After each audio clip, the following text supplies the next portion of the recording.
त्याचं उत्तर जरूर मिळणार आहे. तुमची आणि माझी एक पण प्रार्थना वाया जात नाही. ती छोटी असू द्या किंवा मोठी असू द्या, ती दिवसा केलेली असू द्या, संध्याकाळी केलेली असू द्या किंवा निम्म्या रात्री केलेली प्रार्थना असू द्या, ती 4 शब्दाच्या असू द्या किंवा 1 शब्दाच्या असू द्या किंवा फक्त देवाकडे पाहण्याच्या असू द्या किंवा डोळ्यातून अश्रू येण्याच्या असू द्या. प्रार्थनेचे वेगवेगळे प्रकार आहेत, पण देव त्या सर्व प्रार्थनेचे उत्तर तुम्हाला आणि मला देणार आहे. येशू मसीह की देव जर तुमच्या बाजूने नाही लढला तर मग कोण लढणार आहे? गरिबांचा न्याय देव नाही करणार तर कोण करणार आहे? म्हणून आज संपूर्ण जगामध्ये श्रीमंत लोक देवाकडे येत नाही, तर परमेश्वराच्या वचनात लिहिलं आहे, गरीब लोक देवाकडे येतात, गरीब लोक परमेश्वराकडे येतात, गरीब लोक देवाची प्रार्थना करतात आणि गरीब लोक या दुष्ट लोकांसाठी देवाकडे आरोळी करतात की प्रभू आमच्या वैऱ्यांना बदल, प्रभू आमच्या दुष्ट लोकांना बदल, प्रभू आमच्या शत्रूंना बदल.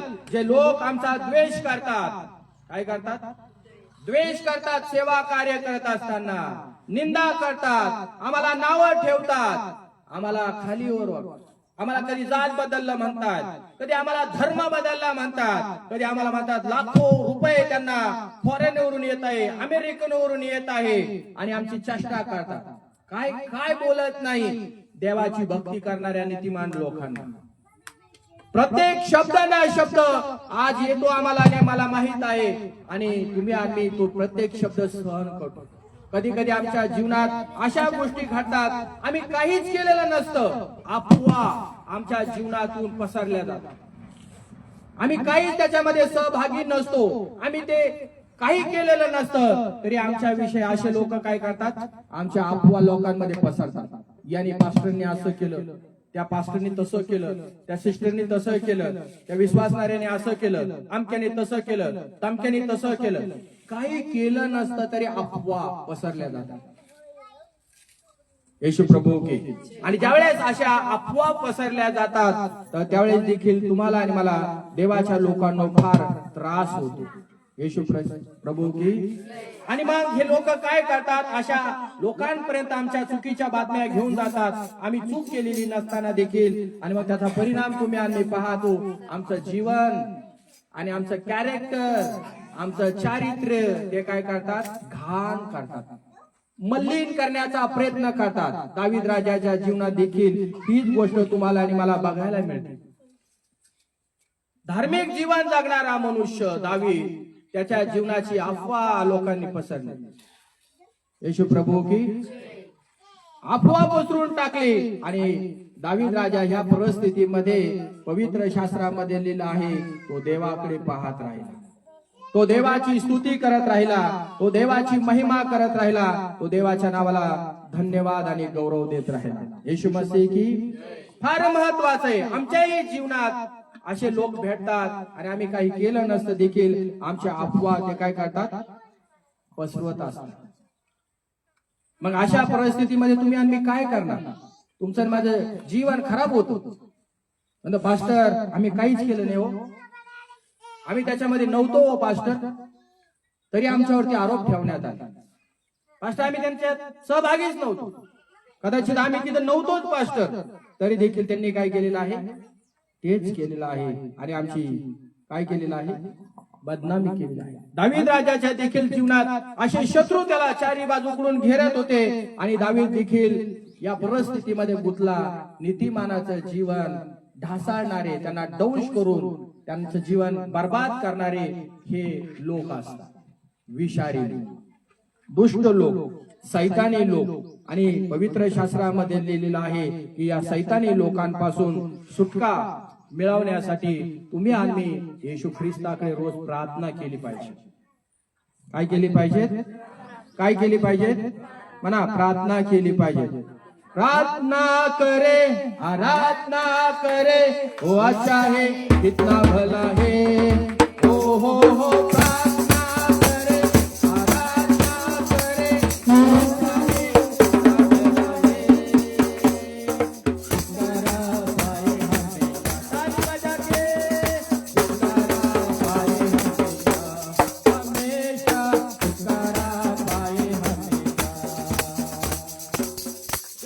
याकोबाचं पुस्तक याचा अध्याय क्रमांक 3 आणि वचन क्रमांक 8 आपण काय लिहिलं आहे वाचू.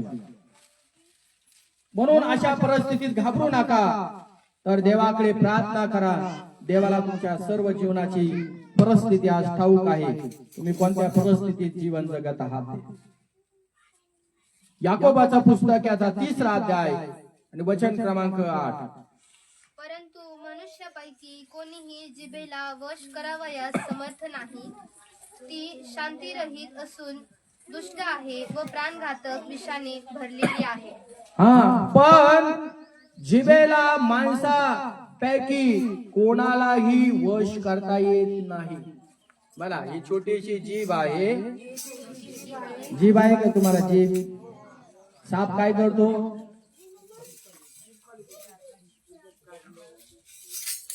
पाहिला का साप? पाहिला का? नाग पाहिला का? त्यांचं काय काम आहे? आत बाहेर, आत बाहेर. आणि त्याला काय असते? जीभी पाहिली का? जीभ. हा, 2 फनगड्या असतात त्या जिभेला. आपल्यासारखी सरळ नाहीये. कारण आपली जीभ जर बाहेर काढली ना, तर जिभेच्या मध्ये असं बघा रेष आहे. इकडचा एक भाग आणि इकडचा एक भाग आहे. 2 भाग आहेत आपले. पण बघ, नागाची तुलना माणसांबरोबर प्रभूने काय केलेली आहे? नागाच्या जिभेमध्ये विष आहे जिभेच्या खाली, आणि माणसाच्याही जिभेमध्ये विष आहे. कसं काय त्यांनी सामना केलेला आहे, तुलना केलेली आहे त्याची. म्हणून आम्हाला देवाने ही जीभ दिलेली आहे. परंतु ही जीभ बायबलच्या वचनातील याकोब म्हणतो ही साधारण नाहीये. जिभेवरती माणसाला कंट्रोल करता आलं पाहिजे. येशू प्रभू की. तुम्ही स्तुती करत असाल, चांगली गोष्ट आहे. आराधना करत असाल, चांगली गोष्ट आहे. वचन वाचत असाल, चांगली गोष्ट आहे. सगळं काही देवाच्या आज्ञेचं पालन करत असाल, सगळी चांगली गोष्ट आहे. पण बोलण्यात तुमची जर जीभ तुम्ही जर कंट्रोल करत नसाल, तिला जर काय म्हणतात त्याला अकळत नसाल, आळा घालत नसाल दुसऱ्या भाषेमध्ये, तर ध्यानात ठेवा तुमची स्तुती, आराधना, प्रार्थना, उपासना, आज्ञा पालन सगळं वाया जातं. तुम्ही सगळं काही करतात पण तुम्हाला आशीर्वाद मिळत नाही. खूप लोक चर्च मध्ये येतात, वर्षानुवर्ष चर्चला आहे, आणि वर्षानुवर्ष चर्च मध्ये असून देखील ते सर्व काही करतात आज्ञाचं पालन A to Z, पण त्यांची जीभ त्यांच्या ताब्यात नाही आज. आणि जीभ ताब्यात नसल्याचा परिणाम याकोब देवाचा सेवक या ठिकाणी तुम्हाला आणि मला बोलत आहे की तुमच्यापैकी किंवा मंडळीपैकी किंवा जगामध्ये जेवढे विश्वासणारे लोक आहेत त्यांच्यापैकी या जिभेला कोणाला थांबवता येतं का, आकळता येतं का? तुम्हाला प्रश्न आहे. कंट्रोल करता येतं का ह्या जिभेला? जिथं नाही बोलायचं, जिभे थांब, बोलू नको, तुला इथं बोलण्याची गरज नाही. परिणाम काय? जिथं बोलायचं नाही तिथं जीभ बाहेर निघते बोलायला. नाग जसा बिळातून बाहेर निघतो ना, साप जसा बिळातून बाहेर निघतो ना, तसं याकोब या ठिकाणी म्हणतो दुष्टही लोक बाहेर निघतात, पण विश्वासणाऱ्या देखील त्या बिळातून बोलण्यासाठी बाहेर निघतात. कोणाला दंश करायचा, कोणाला हल्ला करायचा, कोणाला खचवायचं, कोणाला निराश करायचं, कोणाला दुःखी करायचं, या जिभेला वश करायचं शिका, आळा घालायचं शिका. कारण हे तुमच्यासाठी आणि माझ्यासाठी फार महत्वाचं आहे. आणि अनियंत्रित व वाईट असून प्राणघातक विषाने भरलेली आहे. काय आहे जीभ? काय जिभेमध्ये? विष आहे. म्हणा माझ्या जिभेत विष आहे. किती लोकांना अनुभव आले? जे लोक बोलतात ना काळ्या जिभीचा आला, दातवण लावलेली काळी जीभ होती, पण तसं नाही. काय जीभ तो आला का बोरला पाणी लागत नाही, हे तितकं खरं. लोक म्हणतात ही मन काही खोटी नाही. लोक असे कितीतरी बोलणारे आहेत, काळ्या जिभेचाला, काळ्या जिभेचाला. आणि तो माणूस काही बोलला रे बोलला, तसंच होणार, तसंच घडणार. जीभ परमेश्वराच्या वचनामध्ये याकोब या ठिकाणी तुम्हाला आणि मला सांगत आहे, विषारी जीभ आहे आणि ती दुसऱ्या माणसाचा प्राण घेते. मग मला सांगा, नाग आणि माणसात काय बदल आहे? नागाच्या जिभेत किंवा जिभेच्या खाली विष आहे आणि तुमच्या माझ्या जिभेत देखील विष आहे. नीतिमान लोक जगाला आशीर्वाद देण्यासाठी प्रार्थना करतात आणि त्यांना आशीर्वाद देतात. शेजारी पाजारी मागच्या पुढच्या लोकांना आशीर्वाद देणारे आहे. जीभ ही आशीर्वाद देण्यासाठी आहे. म्हणा आमेन. जर जिभेने लोकांना आशीर्वाद द्यायचं, देवाने तुम्हाला आणि मला निवडून ठरवलेलं आहे, तुम्ही लोकांना आशीर्वाद द्या, आशीर्वाद द्या, आशीर्वाद द्या. चांगलं बोला त्यांच्या बरोबर, घरात, कुटुंबात, परिवारात, लेकरात, फॅमिलीत, सगळ्या गोष्टीमध्ये चांगलं बोला, चांगलं बोला. तुम्ही चांगले बोलले तर देव तुमच्याद्वारे त्या लोकांना आशीर्वाद देतो. आणि तुम्ही जर चांगलं बोलत राहिले तर तुमच्यावरती वाईट परिस्थिती येणार नाही. आणि जर तुम्ही वाईट बोलत राहिले, जिभेतून विष बाहेर, चर्च मध्ये आल्यानंतर प्रार्थना करणार, चर्चच्या बाहेर गेल्यानंतर मुर्दा मिळाला पाहिजे, तिकडे लई झाली, चटणी भाजली, असं झालं तसं झालं, असे शाप देतात. म्हणजे चर्च मध्ये आल्यानंतर अन्य भाषामध्ये बोला, शांताराबा खराबा शांदोरोबला बारी बाबा. आणि चर्चच्या बाहेर गेल्यानंतर मुलाला शाप, सुनेला शाप, सगळे शाप शाप शाप देतात. विषाने भरलेले जीभ त्या ठिकाणी सापासारखी दौडून करते आणि सुनेला खचून टाकतात, सासूला खचून टाकतात, मुलाला खचून टाकतात. काय दौस करतात, पुन्हा पुन्हा पुन्हा पुन्हा पुन्हा. धार्मिक लोकांनी देखील आपली जीभ कंट्रोल करणं शिकलं पाहिजे. आपल्या जिभेवरती लगाम त्यांनी लावला पाहिजे. कुठं काय बोलायचं, कुठं काय नाही बोलायचं, कुठं काय प्रार्थना करायची, कुठं नाही प्रार्थना करायचं, कोणाबरोबर काय संभाषण करायचं, हे विश्वासू लोकांनी शिकलं पाहिजे.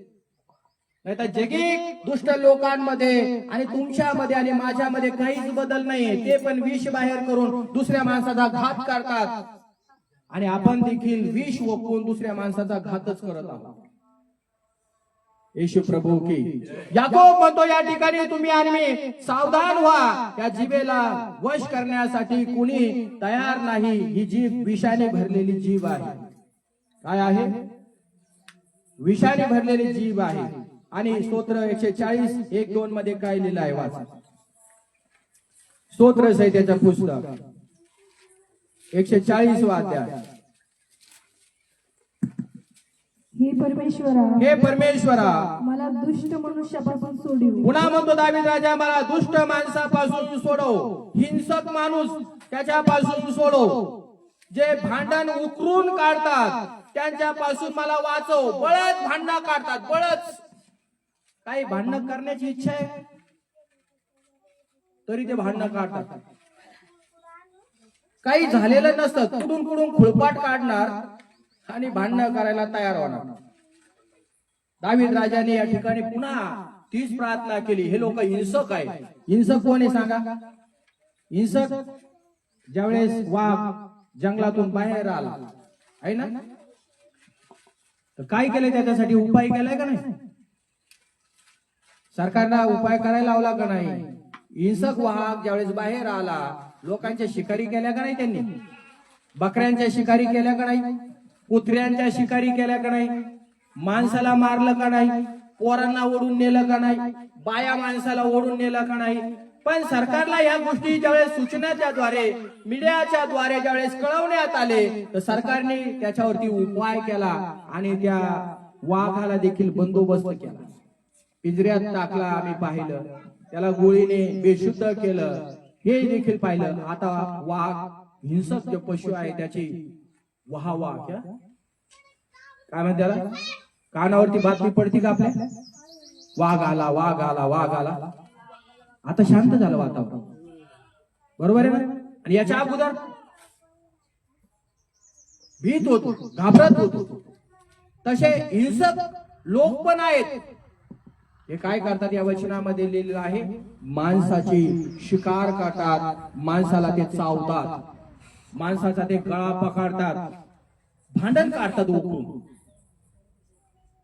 बळच भांडण, काही केलं नाही तरी त्या ठिकाणी भांडणं उकरून काढून त्या ठिकाणी समोरच्या व्यक्तीबरोबर वाद विवाद करण्याचा ते प्रयत्न करत असतात। येशू प्रभू की म्हणून देवाच्या वचनात लिहिलेलं आहे की दावीद या ठिकाणी म्हणतो, अशा लोकांपासून वाचवण्यासाठी प्रभू मी तुझ्याकडे विनंती करत आहे, हे हिंसक लोक माझा कधी शिकार करतील मला माहित नाही, कधी त्या बिळातून बाहेर निघतील मला माहित नाही, अशा लोकांपासून हे प्रभू तू मला वाचव।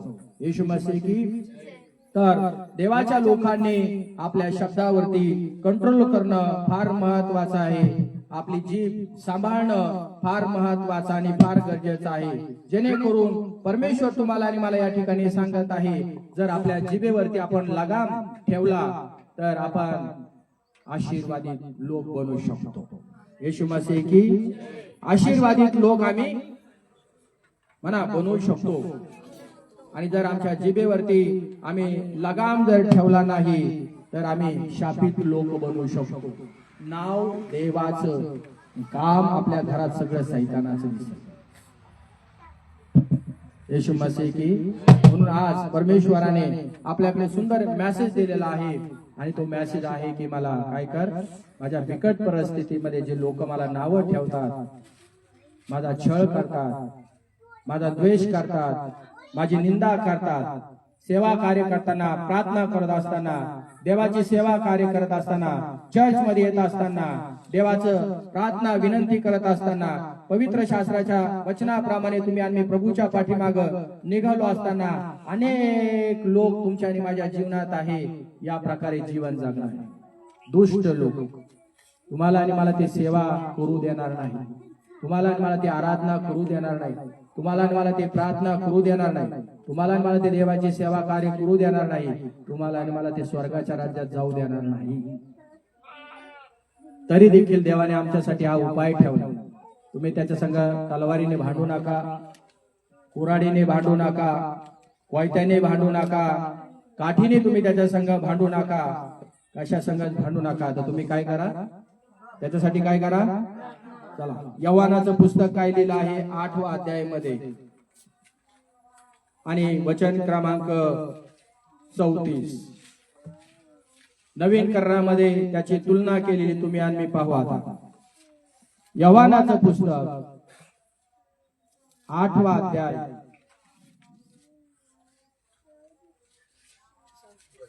आणि वचन क्रमांक 34। येशूने त्यांना उत्तर दिले, येशूने त्यांना उत्तर दिले, मी तुम्हाला खचित खचित सांगतो, मी तुम्हाला खचित खचित किंवा खरं खरं सांगतो, जो कोणी पाप करीतो, जो कोणी पाप करतो, देवाच्या विरुद्ध वागतो, तो पापाचा दास आहे, तो पापाचा दास आहे। शैतान नेहमी लक्षात ठेवा, जग तर त्याच्या ताब्यात आहे, जग तर त्याच्या मुठीत आहे, जग त्याच्या रिमोट वरती चालतं, पण देवाच्या लोकांनी ही गोष्ट लक्षात ठेवली पाहिजे की मला प्रभू येशू ख्रिस्ताने मुक्त केलं आहे, पापापासून सोडला आहे, मला स्वतंत्रता त्याने दिलेली आहे। तर शैतान काय करतो, विश्वासणाऱ्या लोकांना पुन्हा पुन्हा लबाडीच्या जुवाखाली घेऊन जाण्याचा प्रयत्न करत असतो। कुठला तरी अटॅक, कुठला तरी हल्ला तुमच्या आणि माझ्या जीवनावरती करण्याचा तो प्रयत्न करत असतो, आणि तुम्हाला आणि मला बंधनात टाकण्यासाठी तो काही ना काही योजना करत असतो। तर ह्या योजना शैतानाच्या तुम्ही आणि मी ओळखल्या पाहिजे, त्याचे डाव तुम्हाला आणि मला ओळखता आले पाहिजे। नाही तर फक्त पास्टर लोकांना डाव माहित आहे, आणि काही प्रॉब्लेम झाला ते पास्टर आहे ना प्रार्थना करायला, आमच्यावरती अटॅक होतील, मंडळीवरती हल्ले होतील, आणि पास्टर आहे त्यांच्यासाठी प्रार्थना करायला आणि त्यांना शैतानाच्या बंधनातून पुन्हा मुक्त करायला येशूच्या नावाने। तर आपण पण हे शिकलं पाहिजे की लबाडीचा डाव शैतान आमच्या जीवनावरती टाकेल, आम्हाला बंधनात टाकण्याचा प्रयत्न करेल, पुन्हा आम्हाला पापात घेऊन जाण्याचा प्रयत्न करेल, पुन्हा आम्हाला देवाच्या मार्गापासून लांब घेऊन जाण्याचा प्रयत्न करेल। तर आम्ही त्याला सावधान राहण्याची गरज आहे। आमेन। देवाच्या वचनावर जर तुम्ही आणि मी विश्वास ठेवतो, देवाच्या वचनात लिहिलेलं आहे की तुम्ही आणि मी अब्रामाची विश्वासाच्या द्वारे कृत्य करतो.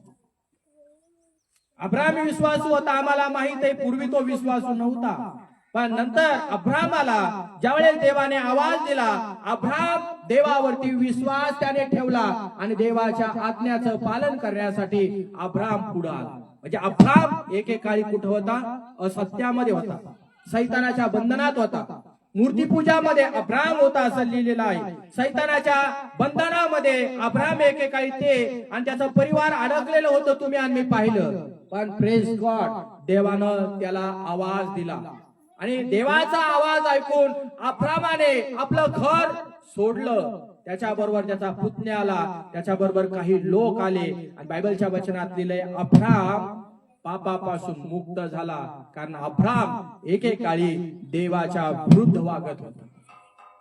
आणि त्याच अब्रामाने जसा येशूवरती विश्वास ठेवला, देवावरती विश्वास ठेवला, त्याच प्रकारे या जगामध्ये संपूर्ण लोक येशू ख्रिस्तावरती विश्वास ठेवतात. आमचा जात बदलत नाही आणि आमचा धर्म बदललेला नाही, पण आम्ही विश्वासाच्या द्वारे आणि कृतीच्या द्वारे देवाची लेकरं झाली. अब्रामाने विश्वास ठेवला आणि अब्रामाने देवाच्या मार्गात चालण्याचा निर्णय घेतला, म्हणून त्याला कृती म्हटलेला आहे. कृती विना बायबल सांगतोय विश्वास मेलेला आहे. आमेन. अब्रामाने कृती केली. आम्ही देवावरती विश्वास ठेवतो, आम्ही देवाची सेवा कार्य करतो, आम्ही देवाचं सत्य दर आठवड्याला ऐकतो, टीव्ही वरती ऐकतो, मोबाईल वरती ऐकतो, युट्यूब वरती ऐकतो. जेवढं तुम्ही आणि मी सत्य ऐकत आहोत, तुम्ही आणि मी दिवसांदिवस सत्य तुमच्या कानावरती पडल्यानंतर, सत्य तुमच्या हृदयावरती पडल्यानंतर तुम्ही पापापासून मुक्त झाले पाहिजे. जे देवाच्या विरुद्ध भाषण करतात, दुर्भाषण करतात, वाईट बोलतात, वाईट वागतात, त्यांनी आता डिसिजन घेतला पाहिजे. सत्य माझ्या कानावर आहे, सत्य माझ्या हृदयावरती आहे, सत्य मला समजलेलं आहे, तर मी आता इथून पुढे देवाच्या विरुद्ध काहीही बोलणार नाही. फक्त बोलू नका मी देवावर विश्वास ठेवतो, मी देवावर विश्वास ठेवतो, मी चर्चला जातो, मी प्रार्थना करतो, मी बायबल वाचतो. फक्त बोलू नका. आपल्या जीवनात देवाच्या लोकांना कृती फार महत्वाची आहे. हालेलुया. त्या तुम्ही आणि मी पाहतो येशू ख्रिस्त विषय या ठिकाणी लिहिला आहे. त्या येशूला मारायला हे यहुदी लोक पाहत होते. का? येशू सत्य त्यांच्या कानावरती घालत होता. माझा शेवट मुद्दा आहे का तुम्ही? येशू सत्य त्यांच्या कानावरती घालत होता आणि येशूने या जगात येऊन जनतेला त्या काळात सत्य शिकवलं. जे येशूच्या मागे चालत आहेत, जे येशूच्या मागे निघालेत, ते पवित्र शास्त्रातून मंडळीला आणि जगातल्या लोकांना सुवार्तेच्या द्वारे सत्य सांगणार आहे. सत्य त्यांना बंधनातून मोकळं करतं. सत्य तुम्ही आणि मी जगात असताना तुम्हाला आणि मला देखील ऐकल्यामुळे बंधनातून तुम्ही आणि मी मोकळे झालो आणि तुम्ही आणि मी नीतिमान ठरून प्रभूची सेवा कार्य करायला लागलो. आणि ज्यावेळेस लक्षात ठेवा, ज्यावेळेस सत्य येशू शिकवत होताना त्यावेळेस हे दुष्ट लोक, माझा मेसेज समजून घ्या, हे सैतानी लोक, हे राक्षसी लोक, ज्या लोकांना येशूने बरं केलं, मोकळं केलं, जिवंत केलं, कान दिले, डोळे दिले, सगळं काही केलं त्यांच्या जीवनामध्ये, बायबल सांगते तेच यहुदी लोक त्याला मारायला पाहत होते.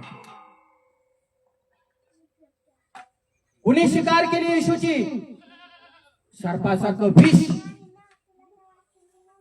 यहुदामध्ये होतं. जिभेमध्ये विष यहुदाच्या. यहुदा चावला.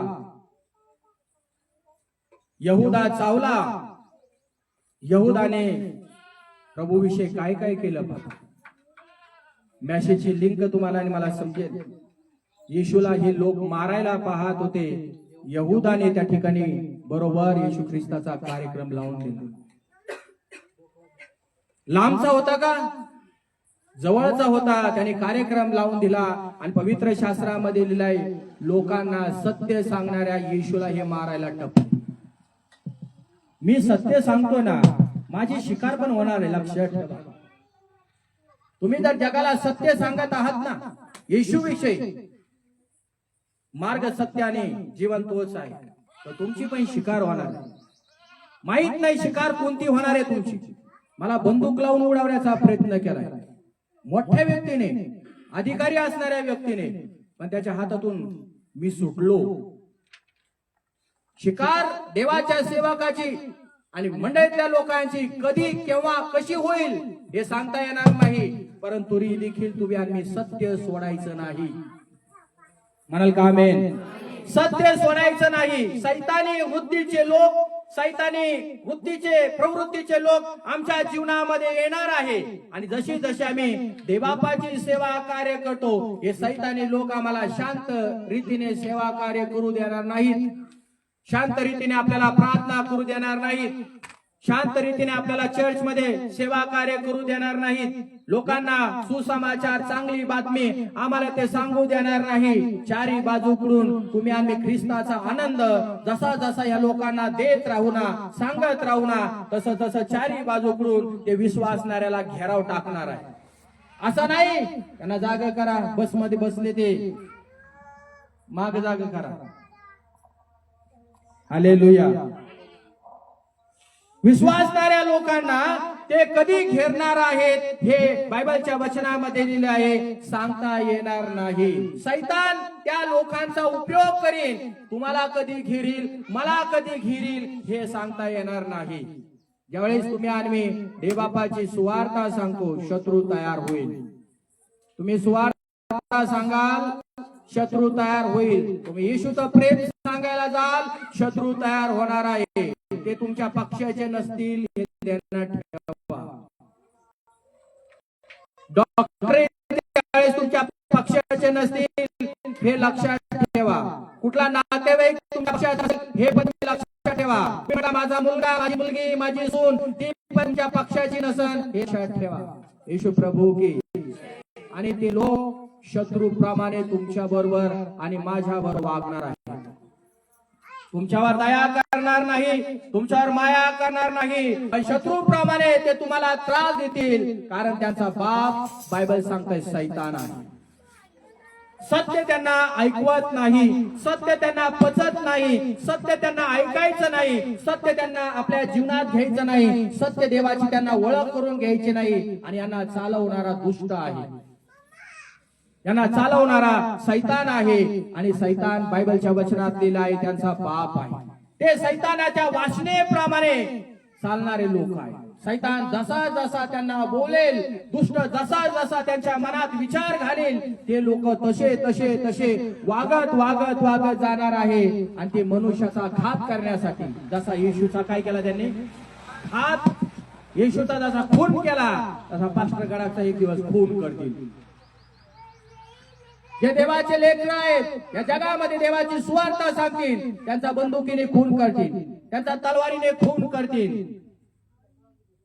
कुठं कधी केव्हा खून करतील, केव्हा त्यांचा मर्डर करतील, बायबलच्या वचनात लिहिलंय सांगता येणार नाही.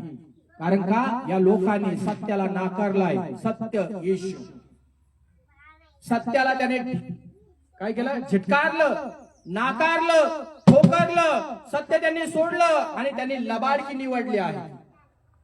आमेन. काय निवडले त्यांनी? त्यांनी लबाडकी निवडली. त्यांना चान्स आहे. जोपर्यंत या भूमीवरती आहे, शेवट मत आहे, जोपर्यंत या भूमीवरती आहे त्यांना चान्स आहे बदलण्याचा, सत्य ऐकण्याचा, येशू विषय ऐकण्याचा, पश्चाताप करण्याचा, येशू ख्रिस्त वधस्तंभावरती मेलेली सुवार्ता ऐकून देवाचं आपलं जीवन देवाला देण्याचा त्यांना चान्स आहे, त्यांना संधी आहे. पण ही संधी जर त्यांनी नाकारली तर लक्षात ठेवा, पवित्र वचनात लिहिलेलं आहे हे सैतानाच्या बंधनामध्ये बांधलेले लोक आहेत. म्हणून येशू ख्रिस्ताला या वचनामध्ये लिहिले. पुढे काय लिहिलंय वाचा. यस, यवनाचं पुस्तक 8 अध्याय 40 वचन करा. 40, 45, 46, 47 पर्यंत करा पूर्ण. परंतु ज्याने देवापासून ऐकलेले सत्य, देवापासून ऐकलेले सत्य तुम्हाला सांगितले, सांगितले तो येशू ख्रिस्त आहे. त्या मनुष्याला म्हणजे मला तुम्ही आता जीवे मारावयास पाहता. मला तुम्ही येशू ख्रिस्त काय म्हणतो आता? अरे तुम्हाला मी चांगलं सांगतोय, तुम्ही माझाच खून करायला पाहतात. मी तुम्हाला चांगलं मार्गदर्शन करतोय, तुम्ही माझाच खून करायला पाहतात. मी तुम्हाला चांगलं शिकवतोय, चांगलं ज्ञान देतोय, तुम्ही माझाच खून करायला पाहतात, मलाच मारायला पाहतात. मी तुम्हाला देवाची चांगली वार्ता सांगतोय, तुम्ही माझाच मर्डर करायला पाहतात. म्हणजे मी तुमचं कल्याण करतोय. बघा, म्हणजे येशू ख्रिस्ताने जगात रेकॉर्ड ब्रेक सेवा कार्य केली, लोकांचं कल्याण केलंय, आणि कल्याण करणारेच लोक येशूच्या मुळावरती उठलेत. काय गणित आहे! भलं करणाऱ्या लोकांच्या जीवनावरतीच लोक उठतात. अरे वाईट करणारे लोक आहेत त्यांना मारा ना, धिंगाणा घालणारे लोक त्यांना मारा ना. आम्ही लोकांचं कल्याण करतो, आमचा खून का करता? येशूचा खून केला लोकांनी. पुढे काय लिहिलं आहे? अब्राहमाने असे केले नाही. अब्राहमाने असे केले नाही. येशू म्हणाला बरं का, अब्राहमाचं उदाहरण आलंय पुढं. तुम्ही आपल्या पित्याची कृत्ये करिता, तुम्ही आपल्या पित्याचे कृत्य करता, ते त्याला म्हणाले, तुमचा जन्म व्यभिचारापासून झाला नाही. आमचा जन्म व्यभिचारापासून झाला नाही. आम्हास एकच पिता म्हणजे देव आहे. आम्हाला एकच पिता म्हणजे परमेश्वर देव आहे. येशूने त्यांना म्हटले, देव जर तुमचा पिता असता, देव जर तुमचा पिता असता, तर तुम्ही माझ्यावर प्रीती केली असती. तर तुम्ही येशू काय म्हटला, त्या पित्याने मला तुमच्या कल्याणासाठी पाठवलं, आणि मी जर तुमचं चांगलं केलेलं आहे तर तुम्ही येशूवर प्रेम केलं असतं. येशूने जर मला निवडलं पास्टर गडाखला, तर मंडळीचं कर्तव्य आहे तुमच्या कल्याणासाठी. देवाने जर मला या ठिकाणी ठेवलं आहे आणि मी तुमच्यासाठी नेहमी सतत कल्याणाच्या प्रार्थना करत आहे, तुमचं कल्याण होत आहे, तर तुमचं कर्तव्य आहे पास्टरवर प्रेम करणं. आमेन. पुढं, कारण मी देवापासून निघालो मी आलो आहे. येशू म्हणाला, मी आपण होऊन आलो नाही, मी स्वतःहून या जगात आलेलो नाही, तर त्यानेच मला पाठविले. त्याने मला पाठवले. मला कोणी पाठवलं? आणि पित्याने येशूला जगामध्ये पाठवलं. तो मी स्वतः या जगात आलेलो, त्याने मला पाठवलं. मग तुम्ही माझ्यावर प्रेम करता का? मी त्याचा निरोप तुम्हाला सांगतो. तर पास्टर गडात देवाचा निरोप, ज्याने त्याला सेवेसाठी निवडलं, पाचारण केलं, त्याचा निरोप सांगता. मग तुम्ही पास्टरवरती प्रेम करता का? यहुदा सारखे पुन्हा तुम्ही उभे राहता. पुढे काय लिहिलं आहे? तुम्ही माझे बोलणे का समजून घेत नाही? तुम्ही माझे बोलणे, येशू ख्रिस्त म्हणला, का समजून घेत नाही? तुम्हाला कळत नाही का विश्वासू लोकांनो? पास्टर गडाची बायबल मधून तळतळ काय तुमच्यासाठी? तुम्ही का लहान बाळासारखा आज पण वागता? तुम्हाला प्रौढपणा काय येत नाही? 15-16 वर्षापासून तुम्ही सुज्ञान का होत नाही? बोलण्यासाठी, वागण्यासाठी, कृती करण्यासाठी सुज्ञान का होत नाही? हुशार का होत नाही? हा, पुढं, त्याचे कारण हेच की माझे वचन ऐकत नाही. तुमच्याच्याने माझे वचन ऐकत नाही. काय ऐकायचं का फक्त? नाही. 2 तासाची भक्ती आहे, 2 तासाची प्रार्थना आहे, 2 तासाची आराधना. जायचं देवाचं वचन ऐकायचं, आम्ही चल सुटलं का आम्ही आमच्या पद्धतीने जगायला मोकळे. तुमच्याच्याने माझं सत्य ऐकवत का? येशू त्या लोकांना तेच म्हटला, ऐकावशी वाटत नाही तुम्हाला सत्य ना. मंडळीतल्या लोकांना सत्य ऐकूशी वाटतं का? आणि सत्य जर तुम्ही ऐकत आहात तर तुमच्यात बदल का नाहीये? परिवर्तन का नाही तुमच्यामध्ये? स्वभावात जीवनात बदल का नाही तुमच्यात? फक्त वचन ऐकतायत का? कृती कोण करणार आहे? सेम ही कॉफी आहे. तुम्ही फक्त ऐकतात का? वागत का नाही तसे? येशूची तळमळ तिथं पण आहे. येशू ख्रिस्ताची तळमळ मंडळीसाठी पण हीच आहे. तुम्ही बोलू नका, फक्त तुम्ही वागले पण पाहिजे तसे. हा, पुढं, तुम्ही आपला बाप सैतान याच्यापासून झाला. चेक करा. त्या लोकांना येशू म्हटला, तुम्ही जर सत्य देवाचं ऐकत नाही तर तुमचा बाप सैतान आहे. आणि मंडळी फक्त ऐकत आहे त्याप्रमाणे जर वागत नाही तर तुमचाही बाप कोण आहे? परत म्हणतात सैतान. कबुली, सैतान माझा बाप आहे म्हणतो. ए देवा, तुमचा बाप, मी नाही बोललो, तुमचा बाप, तुम्ही जर देवाच्या इच्छेप्रमाणे, वचनाप्रमाणे जगत नसाल तर तुमचा बाप, मंडळीचा बाप बायबल सांगताय सैतान आहे. फक्त नावाची मंडळी राहू नका. पुढं काय लिहिलंय? आणि तुमच्या बापाच्या वासनाप्रमाणे तुमच्या बापाच्या म्हणजे सैतानाच्या वासनाप्रमाणे करावयास इच्छिता तुम्ही करावयास इच्छिता. काय सैतानाचं काम? चोरी, घात आणि नाश करणं, भांडणं करणं, फुटी पाडणं, आहे ना. याची निंदा कर, त्याची निंदा कर, याच्या चाळ्या लाव, त्याला आगपिटीने लाव, त्याला काडी लावून दे, त्याला डवच, याला डवच, तिला डवच, त्याच्या खोडी काढ, याच्या खोडी काढ, त्याच्याविषयी बोल, याच्याविषयी बोल, त्याच्याविषयी बोल. काय? सैतानच आहे. आपला बाप जर तो आहे तर आपण तेच करतोय ना. कळतंय की तुम्हाला? सैतानाचेच गुण घेऊन आपण एकमेकांना काड्या लावतो ना, निंदा बिंदा काय असेल ते. मग आपला बापाचा स्वभाव कोणता आहे? तुमचा बाप जर ख्रिस्त आहे आणि तुम्ही अब्राहमासारखा जर विश्वास ठेवलाय तर तुमच्यात बदल दिसायला पाहिजे. तुम्ही नाही करायला पाहिजेत निंदा, आता तुम्ही भांडण नाही करायला पाहिजे. पण तुम्ही का करता ते? आणि त्यामुळे मंडळी फुटी पडतात, मंडळी अस्तव्यस्त होती, मंडळीत लोक येत नाहीत, मंडळीत लोकांची भर पडत नाही, देवाची सेवा कार्य वाढत नाही, आपल्या गावाचं तारण होत नाही, आपल्या गावाला ख्रिस्त कळत नाही. त्यामुळे आपल्यामुळे मग तुमचा बाप सैतान आहे बायबल सांगतं. हा पुढं, तो प्रारंभापासून मनुष्य घातक होता. केली की नाही आदामाची हवेची हत्या? देवापासून दूर नेलं का नाही? सुरुवातीपासून आपण काय करतो? आपण तेच आहे ना. चेक करा, तपासा स्वतःला. मी कामापुरता देव घेतो आणि पण काम सैतानाचं आहे का? मी पण मनुष्याचे घात करतो का? हत्या करतो का? डसून डसून, चावून चावून, विष विष विष विष विष. सावधान. सुरुवातीपासून सैतान मनुष्य घातक आहे. आणि तुम्ही आता hallelujah praise the Lord, hallelujah praise the Lord म्हणून मी म्हणतो मी देवाचा आहे, मी देवाचा आहे, आणि काम सगळं सैतानच आहे माझं. तू कशाचा देवाचा? प्रभूने प्रश्न टाकलाय. तो पूर्वीपासून तसा होता. तुम्ही पूर्वी प्रभूमध्ये नव्हते तसे होतात, पण आता प्रभूमध्ये आले तरी पण असेच आहेत का? घात करणारे तुमच्या घरातल्या लोकांचा बोलण्याच्या द्वारे. पुढे काय लिहिलं आहे? आणि तो सत्यात टिकला नाही.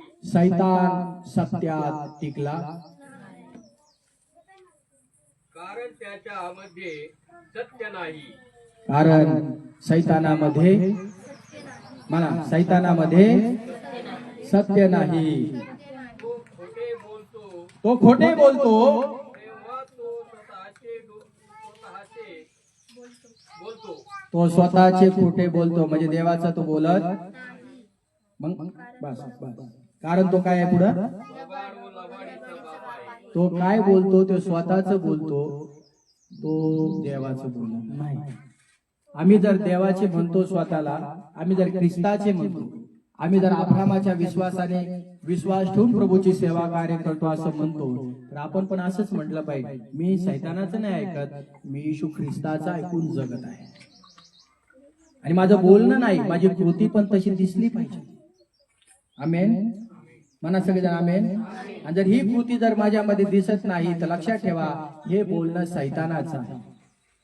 कारण तो नेहमी मनाने बोलतो, मनाने बोलतो, मनाने बोलतो. आणि तुम्ही मनाने बोलायचं नाही. पहिले तुम्ही मनाने बोलत होता, बरोबर? आता मनाने बोलायचं नाही. आता तुमच्यामध्ये देवाचा आत्मा आहे, तर तुम्ही आत्म्याच्या द्वारे बोलायचं. आमेन. तुम्ही आत्म्याच्या द्वारे सैतानावर वार करायचं, सैतानी लोकांवरती वार करायचं, दुष्ट आत्म्यांवरती वार करायचं, अशुद्ध आत्म्यावरती वार करायचं, जे देवाकडे नाही त्यांच्यावरती वार करायचे आणि त्यांना प्रभूच्या राज्यामध्ये आणायचं. देवाच्या वतीने तुम्ही बोला, म्हणजे तुमच्यामध्ये हे असावं. तुम्ही घराविषयी बोला, शेवटमध्ये सांगा, परिवाराविषयी बोला, लेकराविषयी बोला, फॅमिली विषयी बोला, सगळे सब्जेक्ट, सगळे विषय याच्यामध्ये. घराचा एक जरी तुम्ही कुटुंबाचा विषय घेतला ना, तुम्हाला हे वचनातून सगळं बोलायला मिळतं, सगळं ए टू झेड. लग्नाचा विषय तुम्हाला सगळ्या याच्यातून बोलायला मिळतं. तुमच्यामध्ये जर ठासून ठास ख्रिस्त भरत आहे, तुम्ही ख्रिस्ताचं का बोलत नाही? आणि तुम्ही जर मनाने बोलत आहात तर तुम्ही सत्य दाबून ठेवता. आणि सैतानाला तुम्ही उंच करता आणि ख्रिस्ताला तुम्ही खाली पाडता. म्हणून तुम्ही लबाड आहात. कारण सैतान बायबल सांगतोय सुरुवातीपासून येशू त्या लोकांना म्हटला तो लबाडकी करीत आलाय. तुम्ही जर त्याचा ऐकत आहात, तुम्ही त्याच्या इच्छेप्रमाणे जर वागत आहात, तर तुम्ही पण लबाडच आहात. कारण अब्राहम तसा नव्हता. मी तसा नाही राहणार, कारण माझा देव